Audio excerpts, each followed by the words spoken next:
so much kaya Tony Bet! Eto na. Naglalakad-lakad na tayo habang siya yung nagbabike. Dito sa Barangay Malanday para makialmusal. Ito tal, nakabukas na lika-lika. Tapo! Tapo yun! Good morning! Good morning. Pwede mo ba makipasok? Ay, naku, pwede ba yung sapatos ko? Ayan na, punas lang tayo ng mga sapatos. Ano? Ay, good morning! Anong pangalan niya?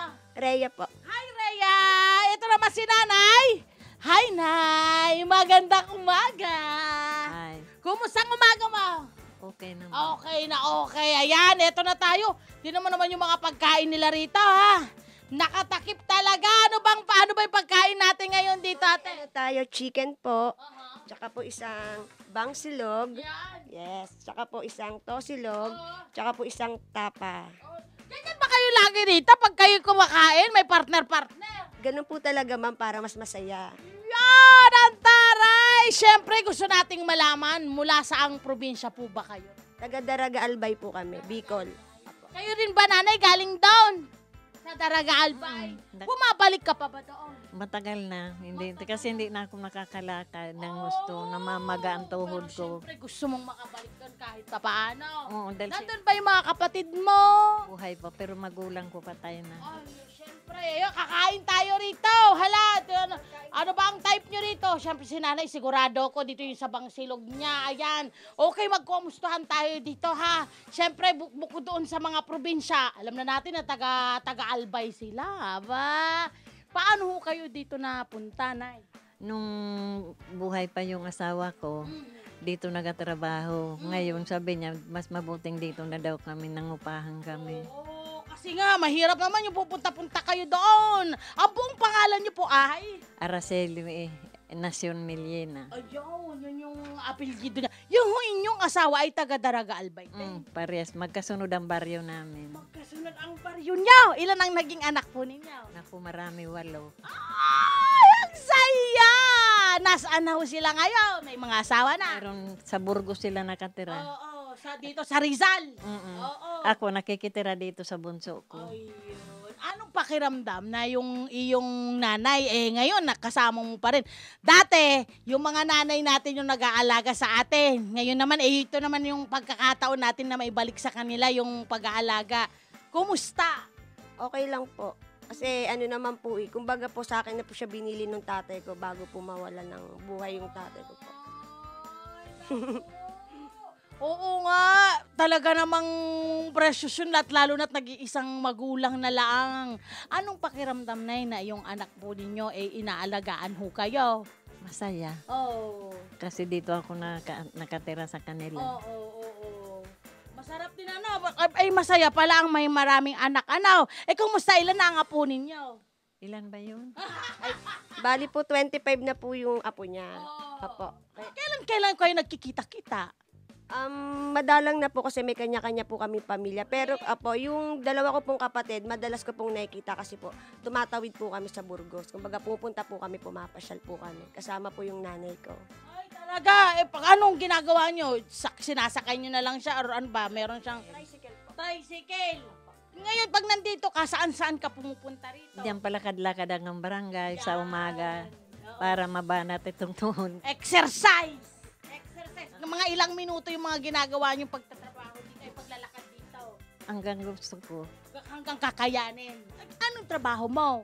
Housewife na lang po ako. Oy, wag mong nilalang. Ang hirap-hirap. Yan yung sinasabi ko sa inyo, ha. Walang langlangan ng pagiging housewife. Ang hirap-hirap niyan, di ba?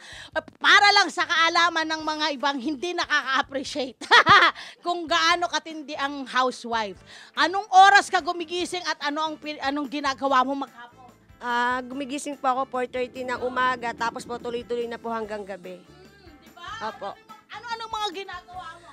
Luto, hugas, laba, linis, mag-aasikaso po ng 2 anak ko. Yes. At walang katapusang bantay at kung may kailangan ng anak, nandun, abay, syempre, meron pa siyang nanay dito. Abay, talaga naman, ang bisi-bisihan ang buhay mo. Di ba? Ano ang fulfillment na nakukuha mo bilang housewife? Ano yung nakikita mong parang kasiyahan para sa'yo? Masaya po kasi po dati po nagwo-work po ako, tapos pinangarap ko po na maging full-time mami po kasi para po sa dalawang anak ko, natupad naman po yun. Kaya, Bakit ka kasi usually ang mga kababaihan, ang mga ilang kababaihan, hindi ko naman sinabing lahat, ano, gusto talaga nila ng may sarili silang trabaho, sa totoo lamang, ano. Pero ikaw, mas pinipili mo ang maging full-time mother. Saan mo nakuha yung ganun? kasi po lumalaki na po sila, tas dalawang babae po kasi sila. Kaya mas gusto ko po, habang lumalaki po sila, nababantayan ko po kasi lalo na po babae. Kaya, Ano po yung naging reaksyon ng inyo? Yung ba ay plano nyong mag-asawa na kailangan, ikaw ha, kasi lumalaki na pa, pinag-usapan nyo ba? Plinano nyo ba yun? ano po, pinag-usapan po namin na ako na lang po yung sa bahay, tapos siya na lang po yung magtatrabaho. Mula po nang naging ganun ang setup ninyo, ano yung napansin po? Mas masaya po kasi po nakikita ko na lumalaki po yung mga anak ko, tapos nasusubaybayan ko po talaga sila. Yun, eto nanay, nandito ka rin. Di ba, ikaw bang nangi-spoil sa mga apo mo? Hindi. Paano ang disiplina nyo pong ibinibigay sa mga apo ninyo? Ano? Kasi, sigurado ako sa mga anak nyo, stricto kayo. Pagdating sa apo, kumusta? Hindi naman mga pasaway ang apo ko. Sila naga-cellphone lang, naga-TV, yun. Hindi layas. Hindi, diyan sila maghapon sa upuan. Oo. Diyan silang magkapatid. Ano ang napapansin nyo na? Kasi kayo ay 55 years old. Ay, 75 na pala. Okay, 75. Nakita nyo nang lumaki yung mga kabataan, yung anak nyo, tapos yung kabataan ngayon. Ano yung napansin nyo? Kumusta ho sila? May nakita ho ba kayong mga pagbabago ngayon? Iba ngayon ang kabataan kaysa noon ng kabataan namin. Ano ang payo nyo sa mga kabataan ngayon?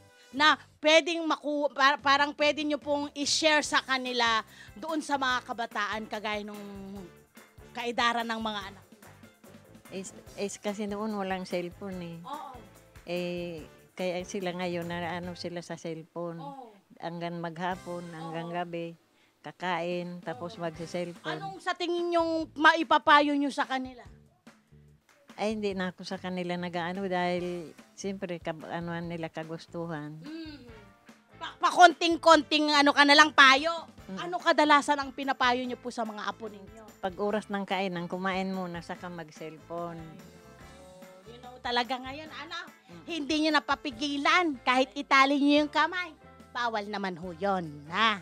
Huwag nyong gagawin yon. Disiplinahin nyo lang ng tama. Okay, ikaw naman bilang, etong nanay mo 70 plus, ano yung mga life lessons na ibinahagi niya sa inyo? Sa inyong magkakapatid na 8. Ang hirap ng 8 magkakapatid.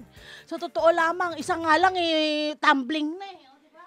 Ano po, lagi niya po kasi sinasabi sa amin na dapat po kami magkakapatid, magkakasundo po dapat.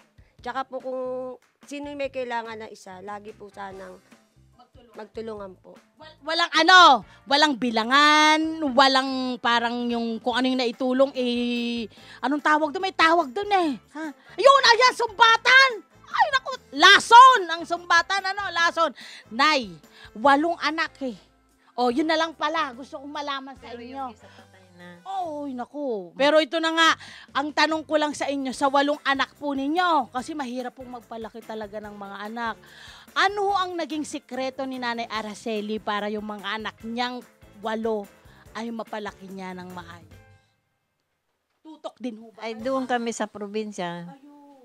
Kaya walang mga makikitang mga Di ba noon wala pang TV, radyo lang. Hanggang doon lang. And then puro payo po ninyo. Paano nyo po sila napasunod sa pagtutulungan? Kasi sa trabaho sa bahay, minsan nagbibilangan hindi ko maghuhugas ngayon Hindi ako, mga ganon. Paano nyo Hindi naman sila na ganun. Ayun. Ang husay. Nagakusa sila na kung anong gagawin, magtrabaho. Kasi ako noon, dito na ako sa Manila, naglabada ako para makatulong ako sa asawa ko dahil marami sila. Karpentero lang yung asawa ko. Iwan ng asawa mo sa probinsya. Hindi, dito kami na lahat. Dito na kayong lahat. So kayo po naglalabada. Kaya nga kami napunta dito dahil sa kanya, dahil dito ang trabaho niya. Ayun. Mahirap ba yung buhay nyo noon, Nay? Nangungupang kami, ang liit. Oo. Paano naging maayos ang buhay po? Nung malalaki na sila, nagtrabaho na sila. magkatulungan na. Ayun, mahusay! Maraming salamat naman! Siyempre, nakita niyo naman yung masarap namin kwentuhan. Hindi pa ho namin nakakain. Kakainin ho namin ito. Hi! Sumama mo dyan na profile, mga Kanet 25. This is Love Anyo Verbo. For more love, Tunipet, and Arafang updates, just click the subscribe button and follow us on our Net25 social media pages at Net25 TV and Net25 Entertainment Facebook. See ya. I love ya.